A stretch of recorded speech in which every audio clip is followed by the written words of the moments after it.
Hello guys, मेरे खुसरा मसरा mini vlog वाले स्वागतम। सुबह सुबह मैं हो गई खुश क्योंकि मुझे मिला एक सरप्राइज़। लेकिन मुझे हिंदी बोलना नहीं आता है तो मैं असमीज़ में ही बोलूँगी। कभी कभी हिंदी बोलने के लिए मन करता है लेकिन नहीं आता है मेरे को।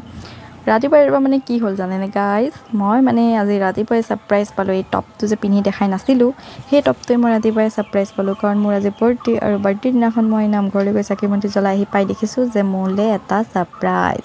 তাৰপিছত গ'লোঁ বেংকলৈ, আৰু বেংকত তাৰ নক্সাবোৰ দেখি মই ভিডিঅ' কৰি থলোঁ। আৰু আহি পাই বনালোঁ মই পিজ্জাটো দেখিবলৈ ইমানেই ধুনীয়া হৈছে, কিন্তু খাবলৈ তাতকৈ অধিক বেয়া হৈছে, বুজিছেনে? কাৰণ মই বনাব নাজানো যে, সেইকাৰণে।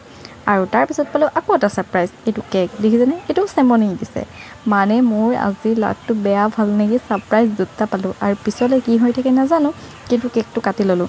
আৰু কেকটো কাটিছোঁ 10:30 বজাত, কাৰণ মামা আহিছে দেৰিকৈ।